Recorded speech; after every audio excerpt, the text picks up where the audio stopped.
Yes, I am here on the Shelter FootyCast with the new Southern River Band drummer, Mark Reddings. I'm just impersonating you, Scully. You know, you Couple of little head knocks. Head knocks and I used to have a bit of long hair back in the day. Used to just throw it around. How are you, mate? yeah, I'm not bad. Bit of traffic on the way here. Bit of Yeah, traffic? there was actually. What I found out, and this is not a new revelation, but if you drive in Perth and there is any semblance of water on the road, they turn into complete idiots. Who's they? Well, just every driver out there, they do 40 k's an hour. They are just pathetic. So Perth drivers, our state, our city is fantastic. Our drivers are shite. Our people. We are terrible, and I'm probably an overly aggressive, impatient, an Sounds abusive like driver. it. But I tell you what, some of the drivers out there just drive the car. Do 60 into 60. Is it that hard?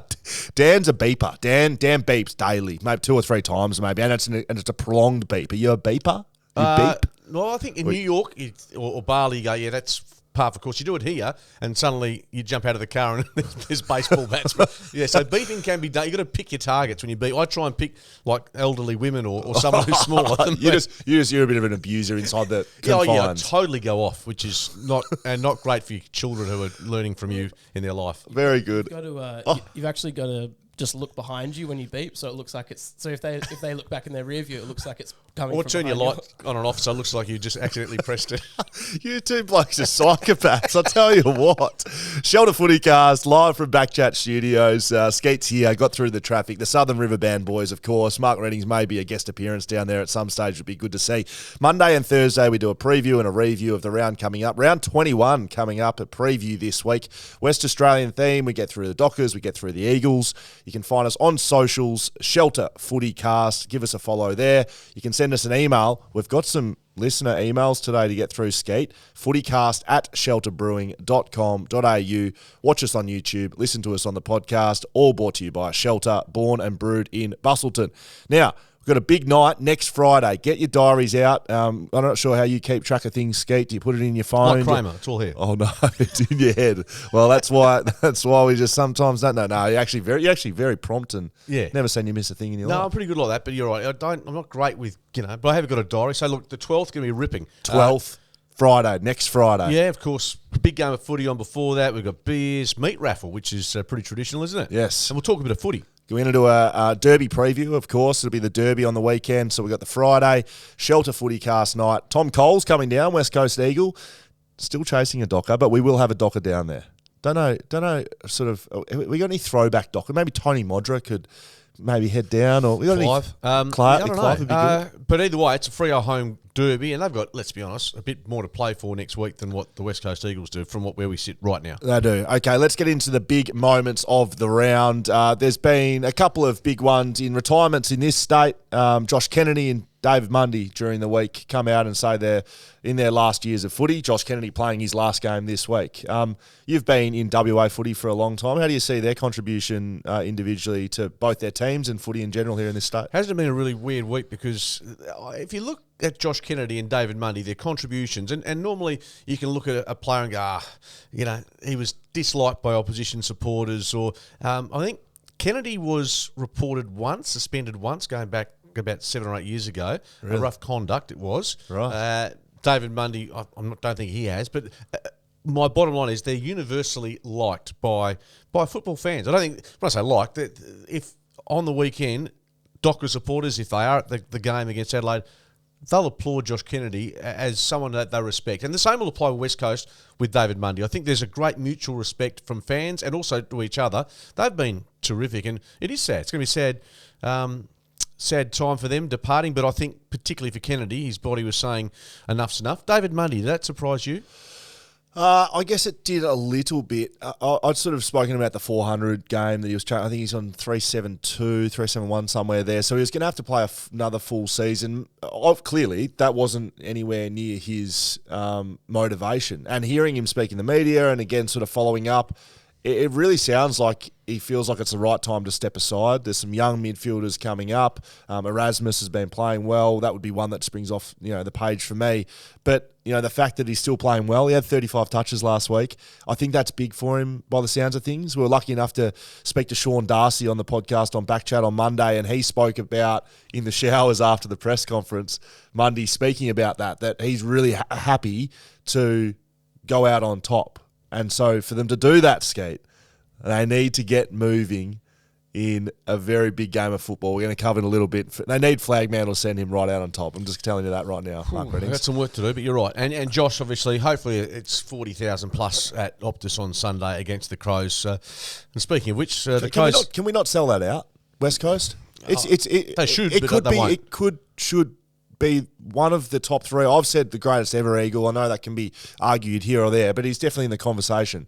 If West Coast fans, you can't get down to the footy to watch his last game, what are you paying your membership for? I remember going to watch Guy McKenna's final game at Subi, Glenn Jakovic similarly, and it was a great buzz. It was a great feeling, and look, we hope, just because the season's gone pear-shaped... You don't think there'll be a sellout?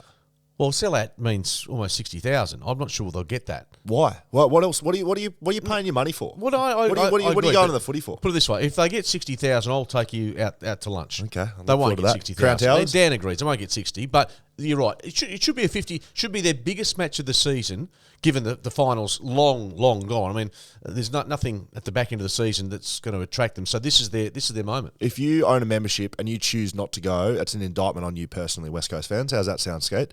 Yeah, absolutely. I'm very strong on that. I don't know why you'd pay your money if you can't go and see a great at the football club. Get out. Eddie Betts, I want to touch on this quickly. Big moment in AFL landscape, I suppose. His biography's come out. There's been revelations have been thrown around, but there's more details that have come out around that Adelaide camp that happened in 2018, 2018. I don't really want to get into the details. I guess I'd like to speak to, by the sounds of it, the ripping apart of a playing group, right? So there's been stuff saying that things didn't get reported to the AFLPA, and Eddie's asking for an apology from the AFL, and there's a lot of things going on, and I don't know enough about the situation to sort of comment on those things, but what's pretty evident to me is a team that plays in 2017 in a grand final, plays poorly against Richmond. They were a resilient group. They went through the loss of their coach, Phil Walsh, was murdered, and they got through that. They were able to, pull themselves together, get themselves to a grand final, and they don't play well on the day, and suddenly the club think, okay, we have to get 50% tougher and stronger, and we're not mentally strong enough, when realistically they probably had a pretty mentally strong group there, and they were connected, and they played for each other, and what this camp has done, whether or not details are right or wrong, clearly it's ripped the club apart. And whether it's, just Eddie or if it's Eddie and a few others, there's a separation between a club that went to a grand final, and you've got to be incredibly connected. So that's the biggest part I've taken out of it. It just looked like, an absolute butcher job by the Adelaide Football Club. Again, not really the details around the camp. I don't know what went on there, but they've ripped the group apart. I think that's what they would regret the most. Yeah, I'm surprised. I mean, obviously Eddie's books precipitated the new publicity, but I thought this would have been put to bed. I assumed there'd be apologies. There had been apologies from Adelaide. I'm surprised if there haven't been previously. I mean, obviously, if this was in WA, we'd know every utterance. The CEO came out yesterday and apologised. Yesterday, but I'm saying there has to have been an apology before that by the Crows at some stage, I'm sure. The AFL, apparently no apology. Look, I think you're a bit... We're removed from it, and from not looking at it in depth, and obviously totally respect the likes of Eddie Betts and those that were offended, how come we're still talking about this? Well, I think there's new details that Eddie's come out with that the player... But why is it coming out now apparently, well, yeah, and apparently the players were either brainwashed or forced, or not forced, but, told, don't give up anything, that's going to rip you apart if you tell what's going on. So no one's really told what's going on. So apparently Eddie's come out and said what's going on. So what's happening? I mean, WorkSafe South Australia cleared this camp. There have been investigations which have cleared essentially of the process that was involved. So you're right, though. It's absolutely splintered the footy club, and Eddie Betts back in the news this camp, and I think the Crows can't wait for it to be history as opposed to still in their face. Will Schofield, Mark Reddings, Shelter FootyCast. Let's get into a West Coast and Fremantle preview of the round. We're going to do these two games normally, and then I've got something special to throw at you for the rest of the round, Skeet. Let's get into this big game, huge game for Fremantle. Western Bulldogs v Fremantle, Saturday at Marvel. It's away. Freo have done okay away this season, but it's certainly not their hunting ground traditionally, and they haven't been playing well. So how do you off the back of maybe Treloar getting back into the Western Bulldogs side, Bontempelli could miss with a cork, but I think he'll be one of the only players in the history to do that, so probably that won't happen. How do you see this game going for the Freo Dockers? Yeah, I think they're actually suited by Marvel. That's a ground, and we've seen them at Optus when it's wet, no good. But a fast deck, irrespective of the weather, it's going to be dry at Marvel. So I like their chances there, but they do have to address their goal kicking. That's the obvious. And their ball movement, which we saw against Melbourne, which was really stifled. Matt Taberner, whether he's injured, whether he's out of form, do you think he'll be named tonight? He should be, yeah. He's a very important player in their team. So I spoke to Justin Longmuir and Adam Papalia asked him that exact question. And this was on Sunday, so Justin wasn't going to answer whether he was playing or not. But rightly so, spoke about his importance to the team. So understand he's not playing well, but you need a player like that. It's sort of like we speak about a bit with the Bulldogs, who they're playing this with Jamara Ugle-Hagan. If you don't have the numbers, the better defenders go on to other players, and having a Taberner out of the team doesn't necessarily mean that the rest of the team's going to play better. Rory Lobb gets a better defender, for instance. So having a Taberner there, although he's not in good form, he's taking probably the best defender. So at the very least, that's a good thing. Speaking to Justin Longmuir, yes, they have to address their goal kicking and their inside 50s, their repeat entries. He mentioned all those three, but he was really big on the contest and getting their hands on the footy, doing the fundamentals right, so being clean, hitting handballs. They missed a lot of handballs against Melbourne, and that might not seem like a big deal, big issue, but it is something that Freo are really looking at. So I think we're going to see a big change in the way Fremantle have been playing. I think they've copped it pretty hard in team meetings this week, and we'll see a more aggressive, fluent Fremantle against the Western Bulldogs. Yeah, I spoke to David Mundy on radio last night, and he actually identified, because of the youth of the group, that they're sort of unaccustomed to the demands of being at one of the better sides in the competition. And that means, by and large, being pretty consistent through 23 rounds. Now, Melbourne's had some dips, and most clubs have dips, but it's the ability now for this young group to regather and get their mojo back, play with the footy they did in the first half of the year. Not sure how easy or difficult that is, but put it for me, if they win Saturday afternoon, they'll be winning 3 to finish off the season, in my humble opinion. I think they can. Therefore, they become still top 4 possibilities. Yes. But this is the one, if they lose this, I still think they'll win their next 2, but yeah, they're playing elimination finals time for sure. I got one quote to read to you from the Justin Longmuir interview, and this is direct quote. And I thought, this is about the Melbourne Fremantle game, and I thought they handled the surface a lot better than us. They very rarely slipped over, and we had guys that were on skates. So do you think that the Melbourne Footy Club were wearing more appropriate boots, or were they changing their mindset to play in the wet? Because it certainly seems like the coach of the Fremantle Dockers thinks it's mindset. That they slipped over. That's the reason they slipped over. So what happened at Geelong the night after when we saw players slip over from both sides? It can't all be mindset. Surely you can just slip over for the sake of not keeping your feet because of the inclement surface. I'll rest my case with the head coach of the... Well, he didn't say mindset. I'll ask the question next time I'm on radio. I've got no question. Very good. Very good. Like to see that. Who are you picking? I'm tipping the Bulldogs, only because their midfield is humming. Look, I say humming along. They conceded 8 goals in the third quarter against Geelong. Mind you, Geelong is clearly, alongside Melbourne, one of the better 2 teams in the comp. But I just think Norton, he was poor last weekend. He got towelled up, had 8 possessions. I think at Marvel, I'm just more comfortable with the Bulldogs. I think we'll see a new and improved Fremantle Dockers, and Fremantle beat Western Bulldogs, and we'll be getting our flag mantle gear together. backchatpodcast.com.au/merch if you want to get around your team, Freo fans. West Coast v Crows, Sunday, Optus Stadium. Josh Kennedy's last game. Like I said, get down there if you're a West Coast fan. If you're actually a real supporter, you'd be there. Adelaide coming off their best win of the season against Carlton, arguably. West Coast pushing Gold Coast all the way at Metricon, which they traditionally haven't been able to do. So Jai Cully misses with a hamstring and suspension. Both go hand in hand. How do you see this one going? I think it could be a good game. It's hard to think. Look, I'm not sure who you're tipping, but there are 2 wins next to the Eagles' name this season. So on form, you think probably not. But look, Keys and Fogarty were good last week. And look, Adelaide, again, I haven't seen enough of them because they're not a team that I've really focused on a lot this year. But I'll give West Coast a really good chance. There's some talk about Willie Rioli coming out this morning about his future at the club, as in new contracts before him, but whether he accepts that. Will they get anyone back this week? The West Coast Eagles, just trying to think. They've got a couple of guys in the waffle. Greg Clark's been going okay. Josh Rotham, Alex Witherden have both sort of been injured. This is a game you want to play in, isn't it, as an Eagle? Mate, Seriously? 100%. And I was going to ask, do you think Josh Kennedy has a big game? But if you want my thoughts on it, I think he does. I think he's, I think... I'm thinking a handful. I think he does have a big game. He's not...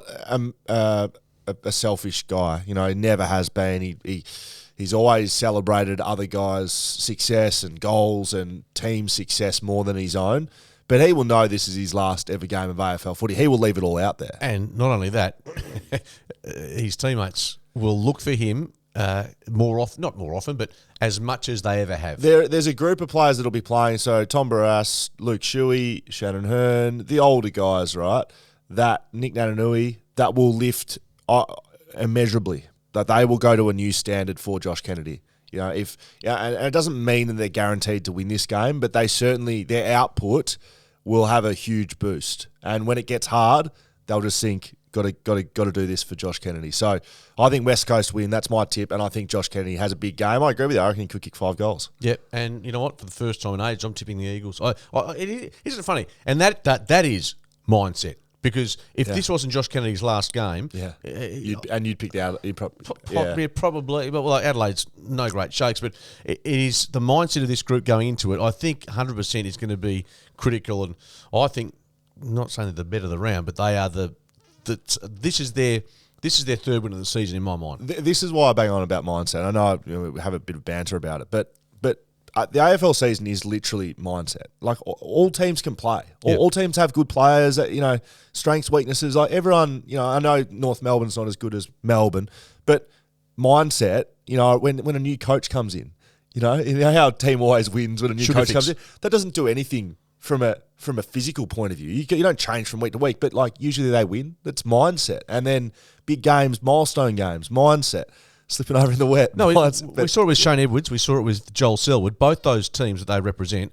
It just gives you... They weren't gone, but they were down by 42 points in Richmond's case, and in Geelong's case, I think they conceded the first 5. Yeah, and then on the other hand, when it's going when there's nothing to play for, that's when it's difficult to get yourself up and play. Like, when there's no real reason and you should beat a team, and then you're losing, and it's like, well.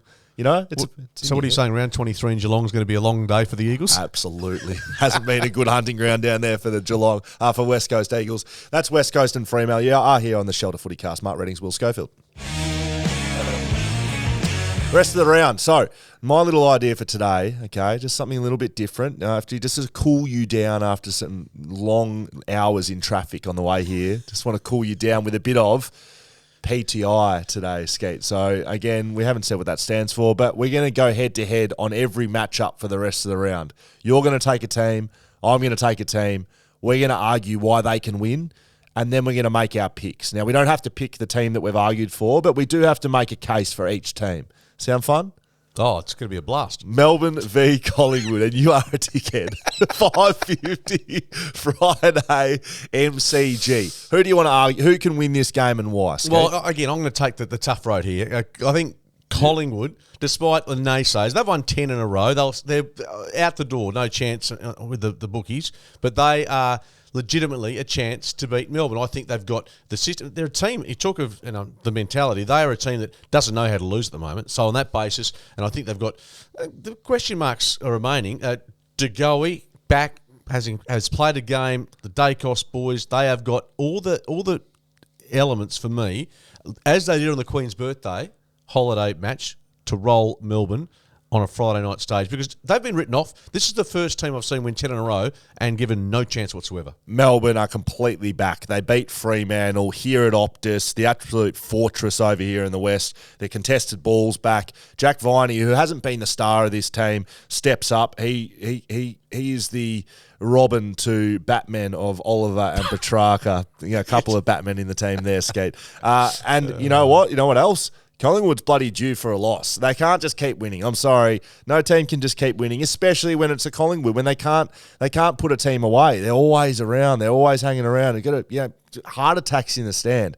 Melbourne, defending premiers, they're back in form. They've found out exactly what makes them tick, which is set up defensively and attack off that defence, win the ball at contest, get it going their way, and then Bob's your uncle. So Melbourne, for me, at the G, is my tip. As well as who I'm arguing to win. Do you take Melbourne or Collingwood? Are you going to stand by your word, or you picking my? Have I swayed you? No, I'm tipping Melbourne. I mean, I'm arguing Collingwood's case, but Melbourne, Stephen May and Jake Lever, when they're playing together, the numbers, I think, are a lot higher for Melbourne, and that's shown out in the last couple of weeks. Very good. So you've gone against your own word. Hawthorn v Gold Coast, 11:45 Saturday. UTAS Stadium. Is it in Tasmania? It's UTAS. That's what TAS, that stands for Tas, the University of Tasmania. That's Launceston. Who would you like, Skeet, down in Tassie? I'm going to argue the case for the Gold Coast Suns. Okay. Because, look, their form's been okay. They've beaten Hawthorn really convincingly up in Darwin this year. They've just beaten West Coast by 2 points. Okay. Oh, God. Well, hang on. Their form over this last 6 weeks hasn't been all that bad, okay? So I think they're in a decent spot. And to be honest with you, it's more a case of who Hawthorn's going to be missing. Jyath out, Mitch Lewis out. I think Moore's missing as well. They've got quite a few out. Look, their concern is playing in Launceston, and Tassie's obviously a bit of a home away from home for Hawthorn. But no, the Gold Coast Suns playing better footy. They will be winning with Jared Witts playing good footy and Marbia Chol in career best form. Jared Witts, the All-Australian ruckman that Scully called a long time ago. That will be confirmed when the All-Australian team is announced. Hawthorn will win this game. It's in Tassie. Let's be honest. Do you think the Gold Coast Suns own a long-sleeve jumper? They would not know what it's like. They wouldn't have seen weather under 20 degrees for the rest of the season. So they go down to Tasmania, freeze the absolute little tits off, and can't handle the footy. I think they're a bit of a pretty team at times. Yes, Mabior Chol and Co down there have been kicking goals. Rankin has... he is a gun. But again, I don't think he's suited to the conditions down in Tasmania. Now, I know you're looking at your weather app right now, Mark Reddings. I don't even need to look at your phone. What you tell me when it's down there. I'm gonna guess. I promise I've not looked. Let's guess at 11 degrees showers. No, it's a lot warmer than that. It's 13 and showers. I think Gold Coast capitulate under those conditions. It doesn't matter who Hawthorn has out. They get soldiers that step into place. Hawthorn aren't very good either, to be honest. So it doesn't matter if they're missing players. They're just going to replace them with others and get the job done. Who wins? I've tipped Gold Coast. I'm going to stay with them. Really? Okay. I'm going to pick Hawthorn. I'm going to back myself in. I'll take the outsider. Just remember I said I'd beat you in the tipping this week. Remember on Monday? I'm taking a few chances. That's okay. Let's keep going. Giants v Essendon. I'm going to take the Giants in this one to beat Essendon. It's at Giant Stadium. It's at home. This midfield group, I think, should be playing finals, and they're not. Mark McVeigh's come out during the week in the press conference directly after the game and called them an embarrassment. Right, he's gone directly at the players. There was a bit of hoo-ha about that in the media, but I actually liked it. I heard some people say that wouldn't endear himself to the Giants' bosses to take the job full-time. I actually think the opposite. I think coming out and saying, honestly, how a team performs against Sydney in a Sydney derby, Battle of the Bridge, and you embarrass yourself. They lost by almost 80 points. This team that has a midfield of Kelly, Cornelio, Hopper, Toby Green in the forward line, they should be better than they are. And so to hear your coach call you an embarrassment in the media, I guarantee the players would have been told that to their face. So I think the Giants have been a resilient team over time. I think they take that on board. They bring it to the surface and they galvanise as a group and get the job done at home against Essendon. Question is, who has more to play for? Well, neither side really has got much on the table, have they? Look, I'm just going on exposed form. You mentioned a 70-point defeat in the Battle of the Bridge against Sydney, who are obviously flying. The Bombers took care of North with, I guess, Took care of North. They That's took what care. you're going with. That's all they did. They weren't terrific either. I'll be honest with you. They weren't great. But You're meant to be telling me why they can win. But You argue well, for they them. can because they've got one bloke who can change a match. That's no. Jake Stringer. Oh, no. The package. The package is, well, they have got more match winners, I think, inside their forward 50. Toby Green notwithstanding. I think they're 2 metre Peter. 2 metre Peter, playing good footy, and I can tell you now the trend continues. Essendon start a season horribly, and with all this flurry of hope and positivity for next year, I believe they'll win, and that's the case. I think they're playing good enough footy, and their midfield, as you mentioned, I think can stack it up against. You just keep saying the Giants have got the quality. When are they going to show it? Seriously, this year they haven't showed it at any stage. Yeah, I'm picking Essendon. I'm not going the Giants. I think they've been completely disappointing. Yep. I think my argument could stand up, but I'm picking Essendon. Yep, both the Bombers. Yep. Very good. Geelong v St Kilda, Saturday at Skilled Stadium. Who are you going to take with this one, Skeet? Well, you've offered to take St Kilda, which Are you going to argue for Geelong to win at home? Are you? Okay. Give us the insight. Well, they're the obvious, aren't they? They're the best team in the reckon? competition. At They the moment. haven't lost a They're game there playing since Geelong. 2009. They haven't been beaten there for. Well, they got beaten this year by Fremantle, but They you're don't- right. they They don't don't lose there often. They play the ground well. There might be a bit of a fall off factor after the. No, you're on Geelong team Geelong. No, I'm telling you, little dip after the Selwood celebrations, but they're still playing top 2, aren't they? They're minor premiership. St Kilda so flaky that you don't have to worry about them long term. And they're in the 8, aren't they, St Kilda? I think so. But really, they are making up the numbers from what I've seen thus far. Geelong, to me, get it done with their big names. Just a question of whether, at this stage of the season, obviously Dangerfield's has his break. Does Tomahawk, one of these other older blokes, get a bit of a breather before the finals, or is that in place now because of the bye? Yeah, I think Geelong have probably tried that in the past and it hasn't worked. So I think they'll probably keep rolling through. Yeah. Is that all your case is for Geelong to win at a stadium they never lose at? Is that it's a pretty hard. Well, I don't need to go into too much depth, do I? They're a quality side. St Kilda sits 8th position. Their last 3 games, Geelong, Brisbane, Sydney. So let's be honest, it's a bloody hard run home for the Saints. That's why they can get it done down at GMHBA Stadium. They're going to have some players that need to step up. Yes, I know it's a tough ask. I know it's a tall reach. Rowan Marshall is playing career best footy with no Paddy Ryder in the team, which spoke about a couple of weeks ago. I really think Rowan Marshall's the sort of guy you need to put all your chips in with and put him as your standalone ruckman because he wins the tap-outs. He runs around the ground like a key forward. He sometimes acts as a midfielder in. He tackles. He does everything. So he's a real guy that you can build your team around, and I think he can put the boys on his back and get them going. Jack Steele's back from injury. He's about 3 weeks in from a big shoulder injury, and he's looking really good. So he's one of the best midfielders in the comp when they go about it. I think their back line holds up well against this Geelong forward line. Hawkins and Cameron matched up by Dougal Howard down there. Wilkie's had a good season as well. And Cal Wilkie. Dougal Howard's back, isn't he? He was injured, but he's back, I believe. But they've got a good back line, St Kilda, which is what you need against a Geelong team, especially in Geelong. Crowd will be against them, but with the finish they have to knock Geelong off. If they want to play finals, they need to win this game, and that's why the St Kilda Football Club can win.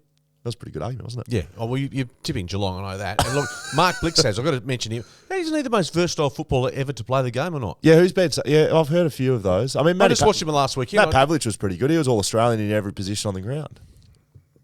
Yeah. No, that's a good point. In game. Yep. So, in game last week, he can go from... He played back, ruck, forward and wing in one game. That's versatile. That's what I'm saying. Probably the most versatile player. They've got so many weapons, Geelong. We're both tipping them for a good reason. I haven't said my tip yet. Okay. Well, Cats by how much, though? I tipped Geelong. Yeah, I tipped Geelong. Close game. Yeah, I think 33 points is the line there. So it's probably about right. Some chance for the Saints to get within that.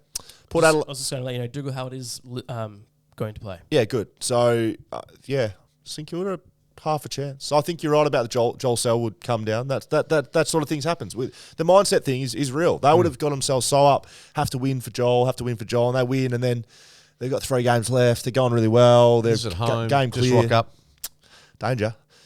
Port Adelaide v Richmond, Saturday, Adelaide Oval. Who are you going to take here, Skate? It could be an interesting game. Yeah, Port's done pretty well without winning a lot recently, haven't they? I mean, let's just be honest. They pushed the Cats to a couple of goals at home. Yep. They pushed Collingwood to a goal. So they're they're around the mark at this stage. But the question is, can they get across the line against Richmond? I think they can, because a bit like what we saw at the MCG last week, Richmond had a big focus on winning for Shane Edwards. They were down by 7 goals, and they've been a team that have been a bit like Port, unable to be on the right side of results over the past 4 or 5 weeks. So Lynch has come back for Richmond, but I still think Port Adelaide's ability to, and defensively they've been good this year. Port, they're a bit of a miserly team. I don't mind them at home. Charlie Dixon, their forward line is okay, and I think they'll be able to stretch without Dylan Grimes. I think they can really stretch Richmond's defence. And Grimes, don't underestimate his importance, as you know, as a backman. He's a hard bloke to. He's just such a wiry, sort of ungainly, but a very effective defender. His absence, potentially for the rest of this season, is huge. You haven't sold me at all. Richmond get this done at the Adelaide Oval. Yes, they lose Grimes. He's a big cog in their back line, but the way they play, the Richmond Tigers, stands up in big games. It has done for a long time. Their midfield, sometimes you couldn't name who's playing in their midfield. Honestly, I don't know some of their players, which is ridiculous because I follow and watch every game. But they just have a lot of players that play their role, that do what they're meant to do for the team. And when push comes to shove in a big game, when the heat's on, they stand up. Their game style stands up to big games, and it's a proven fact. Port Adelaide, on the other hand, do not. They haven't been able to do it this season. They lost the first 5 games of the season, and then, yes, they've been scrapping their way back, but we've seen what they've done in finals gone by. This is a big game for Richmond, not so much Port Adelaide. They can't make finals. Richmond gets this done, no worries. I pick Richmond. Comfortably. You sound quite convinced about that. I pick Richmond. Who do you pick? Yeah, I pick Richmond. Well, yeah, I do. I just, again, one team's in the mix, the other's not, and it's about the motivation. And Richmond, I am concerned about missing Grimes, but I still think they can probably sneak home. Just remember, we are picking a team each game to argue who can win, and then we're going to make our picks for the game. North Melbourne v Sydney. After you've taken, it's at Sunday at Marvel. After you've taken the argument in affirmative for Geelong to beat St Kilda at home, who are you going to take here?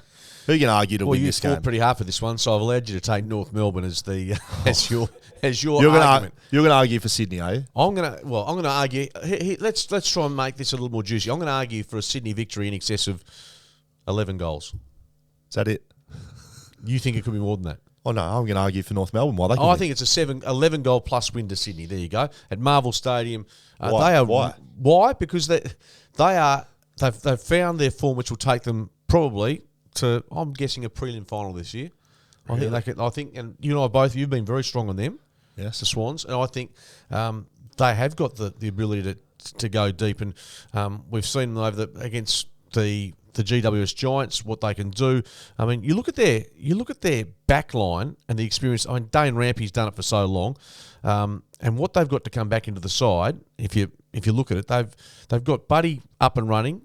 Where's Logan McDonald, by the way? Don't know. Might be injured. Either way, Sydney Swans are across the lines are doing it where they have to. So I'm thinking 11 plus goals when it comes to their ins over the next lot. Look, the injury list is pretty small. Peter Laddams is down for a test this week. Outside of that, they've got 3 other injuries. So they're in good shape. That's the bottom. They're healthy, and North are terrible. Listen up. This is why North Melbourne can get the job done at Marvel. They've only lost their last 2 games. They won 3 games ago, North Melbourne. They're in a bit of form for their season. They've won 2 games on the season. I think they just mount a little surprise attack here for the firing Sydney Swans. We've seen Sydney this year.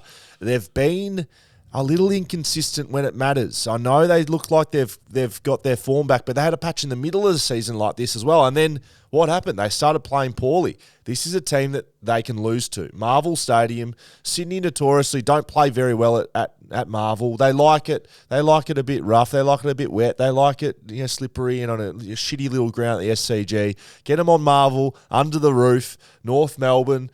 Get Nick Larkey firing out of the goal square. Don't worry about the back line. He comes steaming out. Big Zurha. He flies around. Jack Zeebles, he's still playing. He runs around down there and does well. And Benny Cunnington returns. He's returning. It's a great story. The prodigal son. Testicular cancer. Testicular multiple times. He comes back. Talk about mindset and mentality. Did I just perk your interest here? No, you didn't, because I'm just about to reel off very quickly a batch of Sydney players. Very good story, Ben Cunnington. He's a great story. But I mean, Isaac Heaney, outstanding. 3 goals last week. Tommy Papley's a forward. Inconsistent. Great. Sam Reid. Inconsistent. Might be inconsistent, but he's injured and inconsistent. Well, trust me, he's going to be important for them going forward. Callum Mills a gun. Gets out there. Luke Parker's a gun. Rowbottom, young and an emerging young player. And Errol Goulden is a star in the making. Okay. Who are you picking? All you need is those blokes playing, and they'll win by 11 goals. Just those 7. Yeah, the 7 v North Melbourne. Yeah. So Sydney will win? And they'll win. I think they'll win by 10 plus. Yeah, seriously. I think Sydney will win. But I think I made a pretty good case. In my defence, I think it was quite good. Yeah, no, you were, self-praise is faint praise, but I like it. All right, so you're giving me a chop out with this one. Brisbane v Carlton, Sunday at the Gabba. Who are you taking, Skeet? I think Carlton. Really, Brisbane. Hard one to argue, this one. No, well, Carlton. Yeah.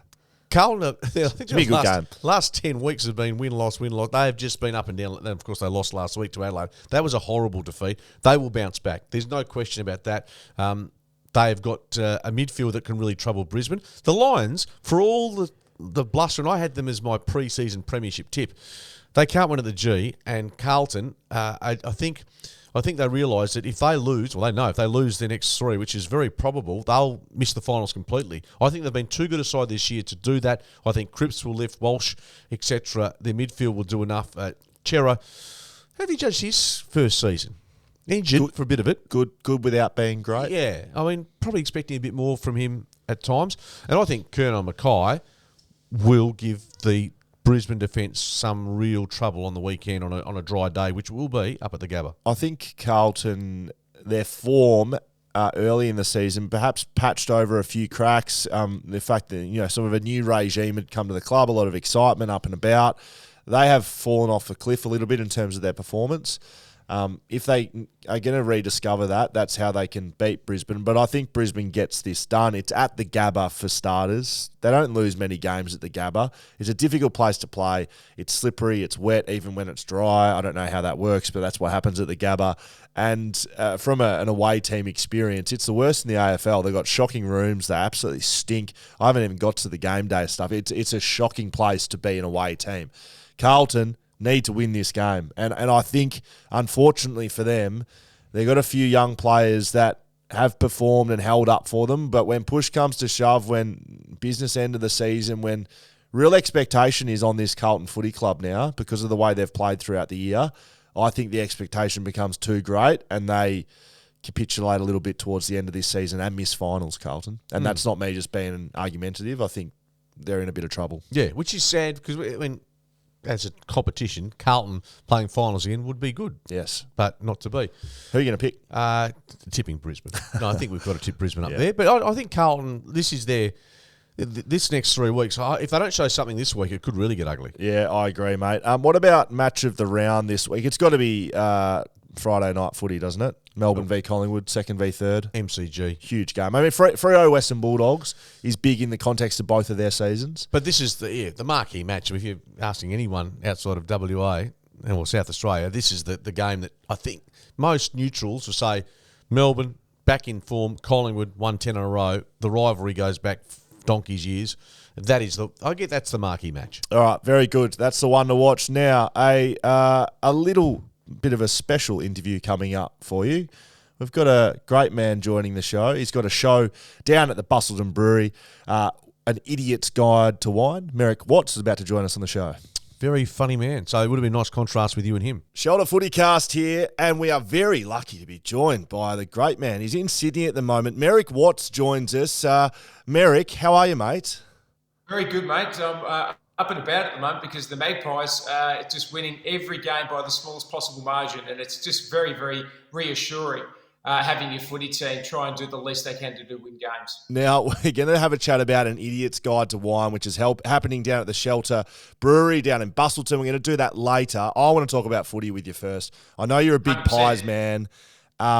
Do I say sorry? Do I say condolences about 2018? Like, what? How do we start this? No. Look, I'll tell you, I was actually at the start of 2018, a mate of mine who lives in Vietnam, he said to me, he goes, come over, there's a gig for you here, and it will be grand final day. And I think by this stage, Collingwood put together only a couple of wins. We're looking pretty ordinary.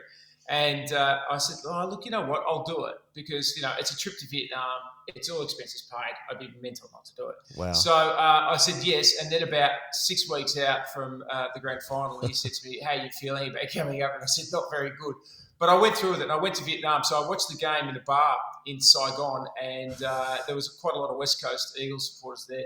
And to be honest, I did think we had it in the bag at one stage and then obviously it all fell apart. So thanks very much. Yes, you're right. Thank you. It was an awful day. And rather than going out with all of my friends and hanging out with people, I literally went to bed.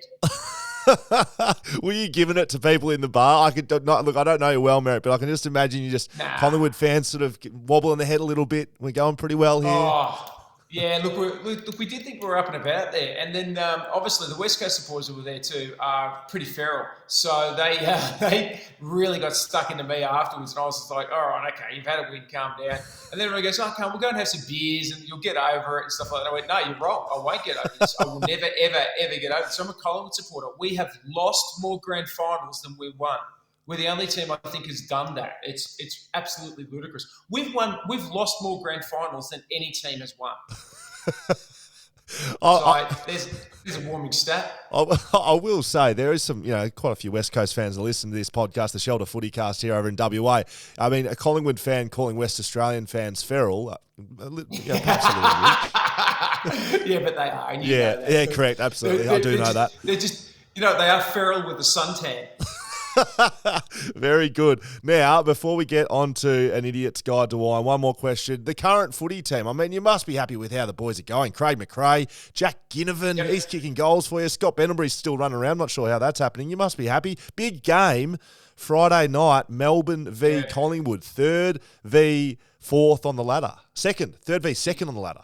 Yeah. I mean, we're obviously we're equal on points, 2 and 3 on the ladder, but. Look, it's a massive game and a huge challenge for the Pies. It's we've got Taylor Adams is out with an adductor injury, so that's a real blow to us. I was hoping Brodie Grundy would be back in the side because I really like Grundy. I think he's got a lot to offer, and I think that he's been judged too heavily by a particular patch. I think when he finds form again, he's going to go straight back to All Australian, and he would have been handy, but. Look, it's a great challenge. The Pies have got to start closing out some games a bit more convincingly because somebody like Melbourne is just not going to allow that room. If they get a lead, as you know, they're not going to cough it up easily. I don't think they're impenetrable by any means, the Demons. I think that they've got some soft spots as well. But the Pies are looking pretty good. Jack Ginnivan, oh mate, he's a superstar. He's an absolute superstar. And I'm actually on I'm on a WhatsApp chat with Dane Swan and a few of the other players. I won't mention them all. Daisy Thomas is there too. Some real loose units. The Rat Pack. The Rat Pack. Yeah. Oh, they're bad. They're bad units. That's why I'm mates with them. And I said after the game on Saturday, after another head high tackle to Ginnivan wasn't paid, I made a joke saying that in breaking news, Jack Ginnivan has just been stabbed in the car park on his way out of the ground, and Boak has been awarded the free. So, because it's got to the point. But I'm interested to know, what do you think with the Ginnivan situation? I mean, you've played the game at the highest level. There's been times when he's ducked, but mate, you can't tear somebody's head off and not get awarded a free. Otherwise, players are at risk. It is an absolute indictment on the game that he is not being awarded free kicks. If you're good enough to draw a high free kick, pay the man a free kick. He's not meant to stand there and take the tackle and anyone just tackle me. Yeah, as a tackler, you just get the laziness out of the game. If it's high, it's high. If it's not high, it's not high. Just continue on. I've banged on about this enough, Merrick. It pisses me. To tell you this, it pisses me off, and that's saying something. A West Coast player, been over here in the West for a long time, supporting a Collingwood player, but footy's footy, mate, and it does my head in. It does my absolute head in. Yeah. You can't slip it from the shoulder to the neck. It's not like they had him around the waist and all of a sudden ended up around his neck. You start high. It's all about technique. But what I love, and I'm sure you probably agree, is seeing some characters in the game again is great. It's, football for a little while had become a little muted, and we had a lot of blokes running around who were afraid to show a bit of character, show a bit of spite, show a bit of zest, or do something a bit different. So you look at the character that Dusty Martin has brought to the game. And look at the character that Jack Ginnivan's bringing to the game. It brings fans on. if people want to see it, love him or hate him, it's going to get eyeballs. Got to be honest, I'm absolutely loving everything that's coming out of Merrick's mouth right now. We're going to get him on the Shelter FootyCast more often. The analysis, the absolute analysis, mate. Now we're going to keep moving though. Let's talk about your event over here, An Idiot's Guide to Wine, at the Shelter Brewery down in Busselton, the 20th of August, 6 p.m. I've got to start with, who's the idiot? Well, I'm the idiot, but as I say, you're more than welcome to BYO. If you've got an idiot you'd like to bring them along. I'm there as a backup, but if you'd like to bring your own idiot, it's fine. Look, I say An Idiot's Guide to Wine because I am a dickhead. There's no doubt about that. But I'm also a qualified idiot as well. So I've got a reasonably high degree in wine qualifications. I've got a Wesset level 3. The Wesset. Yeah, and I've got a Barossa Masters and AWAC judging as well. So I know my way around wine pretty well. So, but the show's not about trying to overly educate people. It is just idiocy. It's just jokes about wine. But all the wines I'll be showing will be WA wines, and we'll have a couple of Shelter cleansers in there just for laughs as well. Because people sometimes say, "Oh, you can't have beer and wine." Says who? I have beer and wine all the time. I start with beer, have some wine, have another beer, go back to wine, and then finish off with a beer if I feel like it. Oh, mate, it's a great concept. 20th of August, I've just been checking with my producer, Dan, here to make sure we can clear the schedule for that one because I've got to be honest, it sounds like it's absolutely right up my alley. Laughs, wine, beer. I agree with you. More the merrier. You want to chuck some spirits in there as well? Go for it. Put it all in a bowl with a straw. Correct, mate. Old school. So you're going to be over here for a little bit. You'll be here. That is at Shelter Brewery, 20th of August. Yep. Make sure you get your tickets to that. It could be close to sold out. There may be a couple of tickets left. But are you going to be over here for a little bit, or is it just a bit of an in and out trip for you? No, I've got a couple of days in March, so I'll get around and have a bit of a look around and see some wineries there and catch up with some people. But it's always great. I love being that part of the world. I really do. I had a fantastic family holiday there about 5 years ago before the lockdowns. And it was so prevalent. It was just, amazing. It's such a beautiful part of the world. And, I think people sometimes forget how important the Murray River wine community is to Australian wine. And while they just cleaned up at the Halliday Awards again, WA is possibly the most consistent wine producing region, vintage on vintage in the world, just about. So it's always a pleasure to be there because it's great. It's a great place to hang out. Mate, when you get over, we'd love to catch up in person. Not sure if you'll have any time, but we'd have a couple of shelters here waiting for you on ice, ready to go. Some wine, some spirits, back to shelters, finish off and have a good night. So on ice, some of the former West Coast players. Is that, Merrick goes whack. I had to put one in. Hey, that's head high. Hey, if it's there, it's got to be hit straight out of the stadium if you're going to do it, and you've absolutely done that. Merrick Watts, mate, sounds like a great show. Looking forward to seeing you in action, and I'd love to have you on the show again.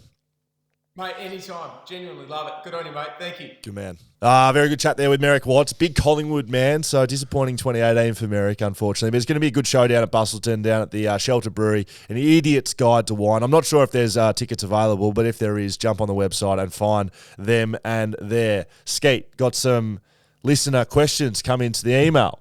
And you haven't actually gone through these, so there could be a funky adventure this bit. I haven't. What's our email again, Dan? It's footycast@shelterbrewing.com.au. If you do want to have your question featured, I do believe one of these is maybe putting themselves out there for a slab of shelters. So if you want a slab of shelters, write into the show, footycast@shelterbrewing.com.au. G'day, boys. Skeet. Had a good laugh over the mindset banter last week, but Will is 100% correct. I actually haven't read these. Yeah, Skate. of course you haven't. Yeah. Yeah. Nor have I written them in. And I think you would agree too if he was able to articulate his point a bit better.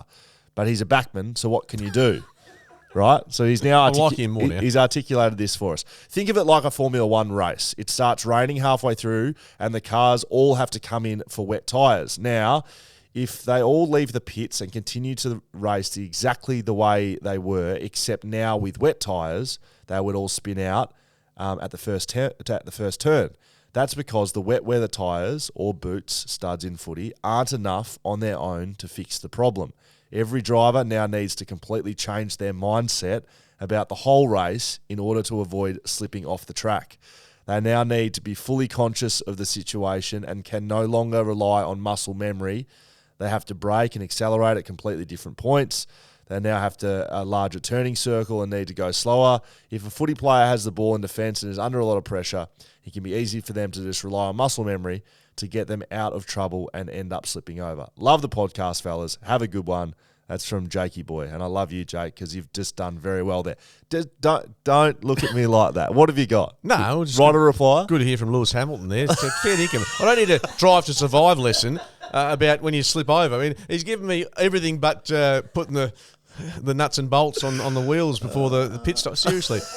The analogy went for 4 hours longer than it had to, but I like it, and I think it's great we get some feedback. Lewis Hamilton found a bit of time Drive to Survive, seriously. No, I understand I quite like it. He's thinking he's sound, but I still think there are times that you can slip over where it's not necessarily about you not having the right attitude. That would be like going back to their Form 1, like you can just crash, Sometimes you just crash. Yeah, okay. Yeah, sometimes there are mitigating circumstances, but I do like it, and I'll always take that positive feedback. Thank you, Jakey. Very good. You F1 experts, sitting here just gloating over what's to come for you. Well, good luck. Okay, here we go. This is about our chat a couple of weeks ago, I think. Guys, you can't get rid of the draw. The extra percentage these teams get is unfair on the other clubs. That smidge of percentage they could get them into finals. The reason it works in finals is because percentage doesn't matter. Long live the draw. No more changes. From Knackers in Queensland. Good on you, Knackers. Good part of the world, Queensland, wherever you are. It's a big state. That's actually not. I don't mind that. Right. That theory. Right. I still like deciding a game on the day. Yeah. I'd like to do that, and I know people say it changes the history of the game, etc. But we do it for finals. I think people enjoy leaving a game with the result, be it win or lose.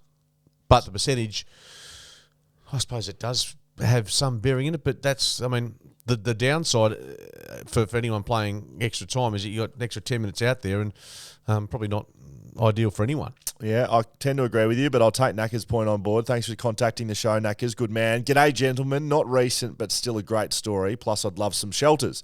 We'll see what we can sort you out here, Ryan. Maybe contact the show. Playing under 10s for the mighty Dunsborough Sharks. My mate was playing for the opposition, and his dad was doing the umpiring. He wasn't the fittest bloke, and I remember the ball went down the other end of the ground, and instead of following it, he just gave me a free kick because I was the only other person he knew on the field. The ball was nowhere near me. That's very good there, Ryan. Cheers, boys. We'll see what we can do. Get in touch with the lads. Give us an email, footycast@shelterbrewing.com.au. A big reminder, chuck it in your Rolodex, chuck it in your calendar, chuck it in Skeet's Head. Next Friday, the 12th, at the Federal Hotel in Fremantle, Shelter FootyCast night, meat raffles, free beers given away. I've confirmed that. There will be some free beers being thrown around. Tom Cole will be down there, current West Coast Eagles defender, chasing a docker. We'll do a derby preview. Talk some absolute hoo-ha. What do you got? Pooparama? We'll talk a bit of Pooparama. All that. We'll make sure there's some Jats crackers on the table. We've just heard a revelation before we started on air today that Mark Reddings likes barbecue shapes more than Jats crackers. True, yeah. But I love getting on the gas as well, and that's what we'll do down there on that Friday night. I can't wait. You're off... Today's the last day that I'm back in town, baby. Okay, Skeet's back in town, baby. We'll see you there. Keep Friday free next week.